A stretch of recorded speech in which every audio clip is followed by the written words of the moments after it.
बिस्मिल्लाहिर्रहमानिर्रहीम। अस्सलाम वालेकुम। सैयद या हुसैनी एक बार फिर आप तमाम देखने वालों की खिदमत में हाजिर है। सबसे पहले आप तमाम लोगों की चाहत, मोहब्बत, खुलूस का बेहद शुक्रिया जो हमारे साथ कनेक्ट हैं, चैनल को सब्सक्राइब कर रहे हैं, अपनी राय का इजहार कर रहे हैं। नेशनल स्टेडियम कराची, पाकिस्तान और न्यूजीलैंड की क्रिकेट टीमों के दरमियान आईसीसी टेस्ट चैंपियनशिप का पहला मुकाबला अपने 5वें दिन में दाखिल हो रहा है और 4 दिन के खेल के बाद न्यूजीलैंड की टीम एक ऐसी पोजीशन में मैं कह सकता हूँ कि ज़रूर है जहां वो इस टेस्ट मैच को जीत सकती है। लेकिन इसके लिए मैच के 5वें दिन उनको गैर मामूली खेल का मुजाहरा करना होगा, क्योंकि पाकिस्तान को अब भी इस मैच में इनिंग की शिकस्त से बचने के लिए 97 रन दरकार हैं और न्यूजीलैंड को पाकिस्तान की दूसरी इनिंग की बाकी मानदा 8 विकेटों की ज़रूरत है। तो एक अच्छा दिन न्यूजीलैंड के नुक्ता निगाह से, और ख़ासतौर पर न्यूजीलैंड के former test captain Kane Williamson, जिन्होंने सीरीज से पहले टेस्ट क्रिकेट की क़यादत से अपने आप को डिस्कनेक्ट किया। वाइट बॉल क्रिकेट में वो बदस्तूर न्यूजीलैंड की क़यादत करेंगे और इस सीरीज़ के बाद जो पाकिस्तान और न्यूजीलैंड की टीमों के दरमियान ICC super league 2023 world cup की वनडे सीरीज़ है उसमें वो क़यादत करेंगे।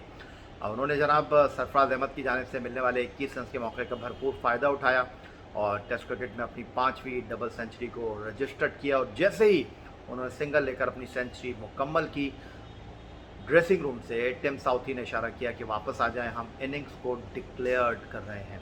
तो पाकिस्तान की पहली इनिंग 438 के जवाब में न्यूजीलैंड की जनाब पहली इनिंग अपने अख्ताम को पहुंची 612 रन 9 विकेट पर और 3.14 194 ओवर में न्यूजीलैंड ने बैटिंग करते हुए स्कोर किए। न्यूजीलैंड की इनिंग की जो ख़ास बात थी वो केन विलियमसन के 395 गेंदों पर 21 चौकों और 1 छक्के की मदद से बनाए गए 200 नाकाबिल शिकस्त रन थे और ये टेस्ट क्रिकेट में उनकी 5वीं जनाब डबल सेंचुरी परफॉर्मेंस है। और अगर इससे पहले की मैं परफॉर्मेंस आपके साथ शेयर करता चलूँ, जो उन्होंने टेस्ट क्रिकेट में 4 इससे पहले डबल सेंचुरियाँ स्कोर की हैं। दिसंबर 2020 में हैमिल्टन में वेस्ट इंडीज़ के खिलाफ 251 रन की उन्होंने इनिंग खेली थी।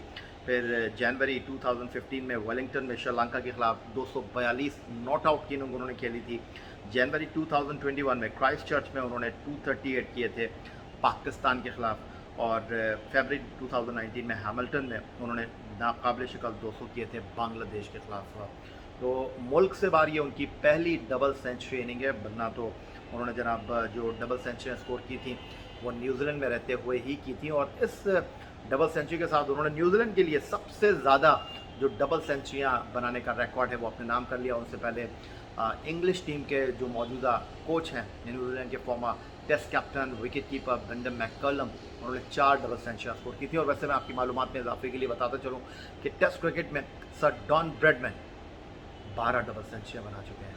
तो ये कुछ रिकॉर्ड के लिए मैंने आपको गोशगुजार किया। 174 रन की लीड पहली इनिंग में न्यूजीलैंड ने हासिल की और पाकिस्तान टीम ने जनाब अपनी सेकेंड इनिंग में 2 विकेटों के नुकसान पर लगभग कुछ कितने रन बना लिए थे वो भी मैं आपके साथ लगे हाथ शेयर करता चलूँ। पाकिस्तान का स्कोर सेकेंड इनिंग में 77, 2 विकेटों के नुकसान पर। इमाम उल हक बैटिंग कर रहे हैं और उनके साथ हैं नाइट वॉचमैन नोमान अली, जिन्होंने फर्स्ट इनिंग में 70 से ज़्यादा रन गेंदें खेली थी और 10 रन बनाने के बाद शान मसूद और 17 रन बनाने के बाद जो है अब्दुल्ला शफीक आउट हुए हैं और 45 रन 83 गेंदों पर 5 चौकों के साथ इमामुल हक बनाकर नॉट आउट है।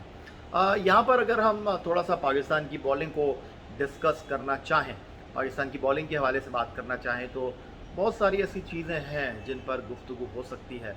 और बाबर आजम दुनिया के नंबर 1 बैट्समैन हैं, पाकिस्तान की बैटिंग की बैकबोन है, इसमें कोई शक व शुबे की गुंजाइश नहीं है। लेकिन कप्तानी में जब लोग कहते हैं कि वो सीख रहे हैं तो वाकई वो सीख रहे हैं। और मवाजना मैं इसलिए करना चाहूँगा, तीसरे दिन खाने के वक्फे से कबल सरफराज अहमद ने जिस तरह कंटेन किया न्यूजीलैंड के बैट्समैनों को, उनको रन्स नहीं करने दिया, वो एक इंतहाई अहम चीज़ है।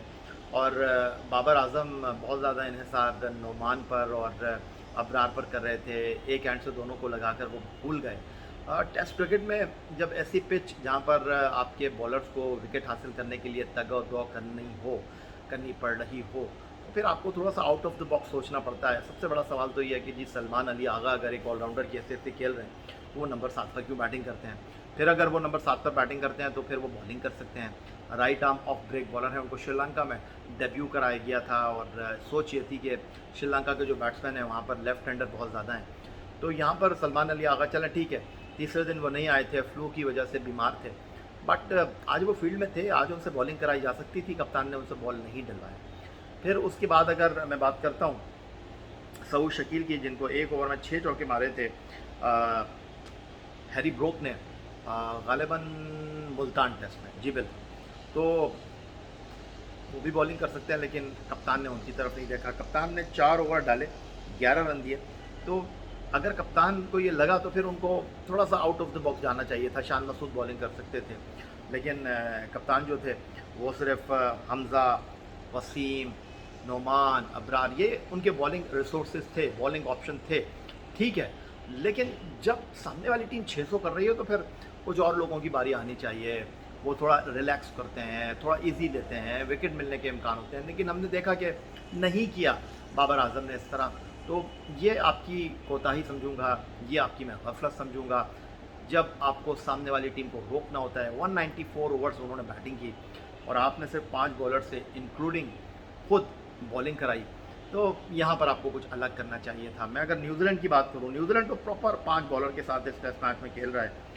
साउथी उनके कप्तान हैं, फिर उनके पास नील वैगनर हैं, पटेल हैं, मिचेल ब्रेसवेल हैं, ईस्ट सूटी हैं, डैरल मिचेल से उन्होंने बॉलिंग कराई 5 बॉलर होते हुए। तो ये वो चीज़ें हैं जिन पर डेफिनेटली हमको सोचने की ज़रूरत है, और सारा कसूर बाबर आजम को दे देना, सारा मलबा उनके ऊपर डाल देना, ये भी मुनासिब नहीं होगा, क्योंकि ड्रेसिंग रूम में एक बहुत बड़े खिलाड़ी बैठे हुए हैं, सकलैन मुश्ताक और उनके साथ बैटिंग कोच मोहम्मद यूसुफ, फिर शॉन टेट भी वहाँ पर मौजूद हैं, फॉर्मर फर्स्ट क्लास क्रिकेटर भी वहाँ पर मौजूद हैं मंसूर राना की शक्ल में बतौर manager.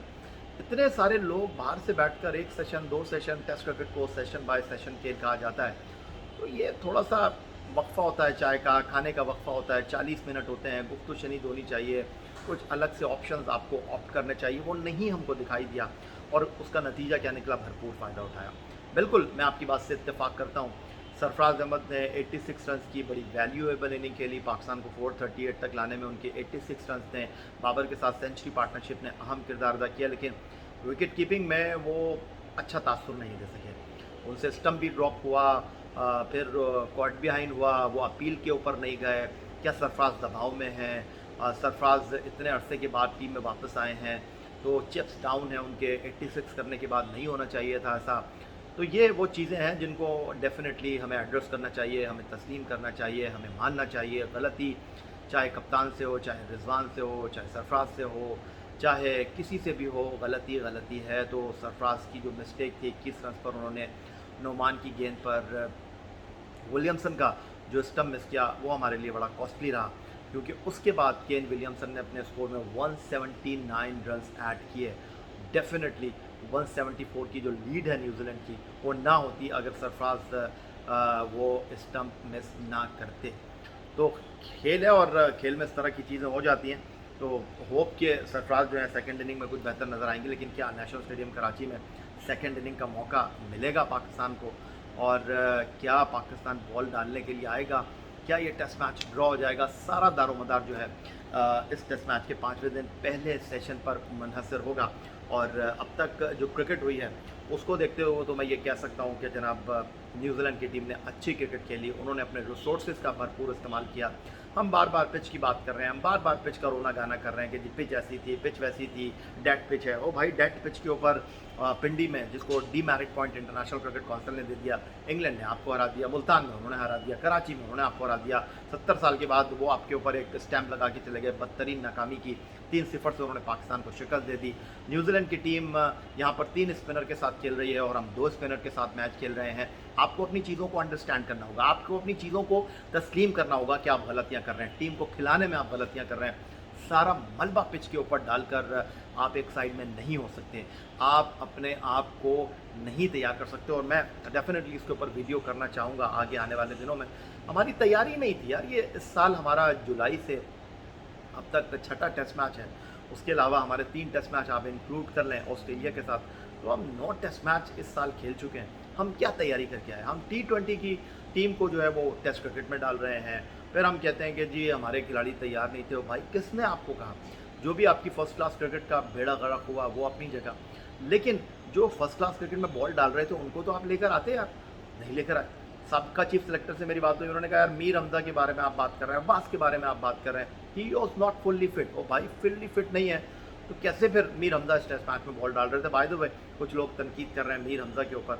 I think Mir Hamza ने अपने रिसोर्स के साथ, अपनी अहलियत के साथ अच्छी बॉलिंग की है। उनको तनकीद करना मेरा नहीं ख्याल कि एक आदमी 4 साल के बाद इंटरनेशनल क्रिकेट में आ रहा है और 370 से ज़्यादा फर्स्ट क्लास क्रिकेट में उसके क्रेडिट पर विकटें हैं। इनसाइड एज भी हुआ, लकी रहे विलियमसन उनकी गेंद के ऊपर, फिर एक स्लिप में कैच भी ड्रॉप हुआ मीर हमजा की बॉल पर। आई थिंक मीर हमजा ने अच्छी बॉलिंग की। वसीम जूनियर को अगर आपको टेस्ट क्रिकेट खिलानी है तो फिर उनको थोड़ा सा आपको देख संभाल कर इस्तेमाल करना होगा। तो अच्छे जनाब क्रिकेट देखने को मिली, लेकिन टेलीविज़न पर बहुत सारे लोगों ने मैच देखा। नेशनल स्टेडियम कराची में अब पाकिस्तान क्रिकेट बोर्ड ने ये तय किया है कि जो सेकंड टेस्ट मैच है वहाँ पर दाखिला मुफ्त होगा। सिर्फ चेयरमैन बॉक्स, हॉस्पिटैलिटी बॉक्सेस के अलावा आप किसी भी इनक्लोजर में जाकर जो है वो मैच देख सकते हैं। वंस अगेन आपको बताता चलूँ 97 रन की लीड बाकी है। 174 रन के खसारे के साथ पाकिस्तान ने सेकंड इनिंग शुरू की। शान एंड अब्दुल्ला शफीक जा चुके हैं, इमाम क्रीज पर मौजूद हैं, उनके साथ नाइट वॉचमैन नोमान हैं। बिग टास्क है पाकिस्तान टीम के लिए, 3 सेशन न्यूजीलैंड के पास हैं, तो अच्छा मैच होगा। मैच का 5वां दिन। आपसे चाहेंगे इजाज़त, आप तमाम लोगों का वंस अगेन बहुत शुक्रिया। चैनल को सब्सक्राइब करना मत भूलिएगा। सैयद यार सनी को इजाज़त दीजिए। अल्लाह हाफ़िज़। पाकिस्तान जिंदाबाद।